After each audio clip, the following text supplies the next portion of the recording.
মুজিব কুরআন দ্বীপ জাতির পিতা ইব্রাহিম শেখ মুজিব কুরআন দ্বীপ জাতির পিতা ইব্রাহিম শেখ মুজিব কুরআন দ্বীপ জাতির পিতা ইব্রাহিম। আমার সন্তান এখানে আছে, আমিও আছি। هبت رياح العاصفة هبت رياح العاصفة على الأيادي الخاطفة هبت رياح العاصفة على الأيادي الخاطفة واقتلعت جنوها مع السيول الجارفة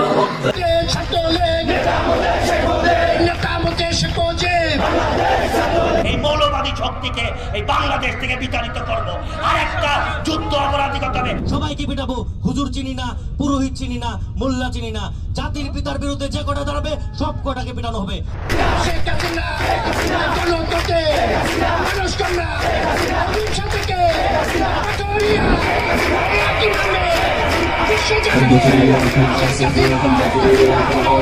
هبت رياح العاصفة على الأيادي الخاطفة هبت رياح العاصفة على الأيادي الخاطفة واقتلعت جنوها مع السيول الجارفة। সবাইকে আপনি জানিয়ে দিন, ইসলামের জন্য আপনি আপনার দলকে লাথি মারতে পারেন।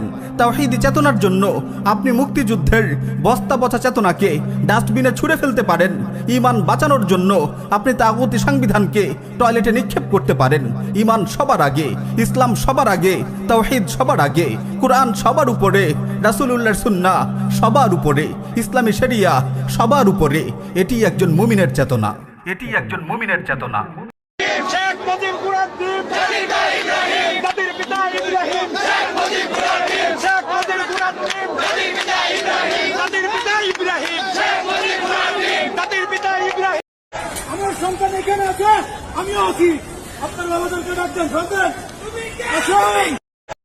তুমি যদি বাতিলের পক্ষে চলে লড়াই করতে প্রস্তুত হও, আমি হকের পথে থেকে লড়তে আমার কিসের ভয়?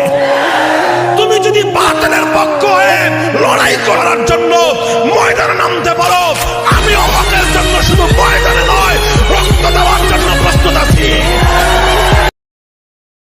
ইন্নাল হামদুলিল্লাহ ওয়াস সালাতু ওয়াস সালামু আলা রাসূলিল্লাহ, আম্মা বাদ। জাতির জীবনে কখনো এমন সময় আসে যখন মুমিন ও কাফিরের সীমারেখা স্পষ্টভাবে ফুটে ওঠে, খুলে যায় মুমিনরূপী মুশরিকদের মুখোশ। দেশের মানুষ ভাগ হয়ে যায় দুটি শিবিরে, একটি শিবির মুমিনদের, আরেকটি শিবির মুশরিকদের।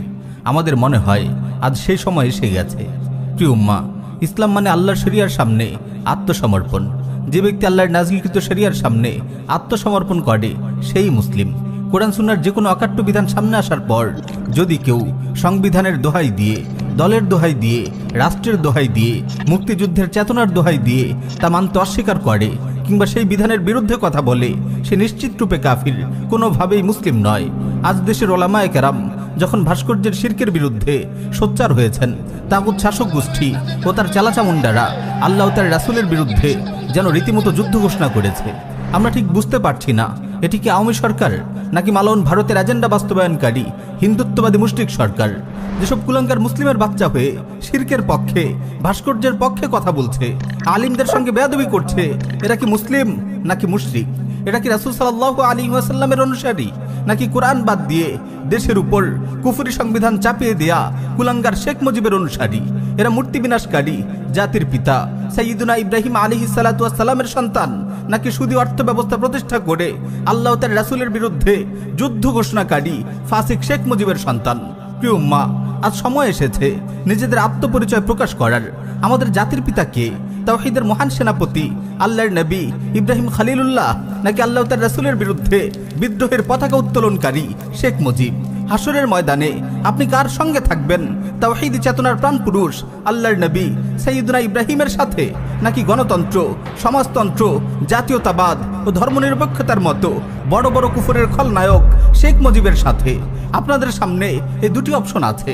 হয় আপনি তাওহীদের শিবিরে থাকবেন এবং ভাস্কর্যের শিরকের বিরুদ্ধে আওয়াজ তুলবেন, নতুবা আপনি শিরকের শিবিরে থাকবেন এবং ভাস্কর্যের শিরক প্রতিষ্ঠার কথা বলবেন। হয় আপনি মুমিন, নয় আপনি মুশরিক। হয় আপনি তাওহীদের চেতনা লালন করবেন, নয় মুক্তিযুদ্ধের কথিত শিরকি চেতনা ধারণ করবেন।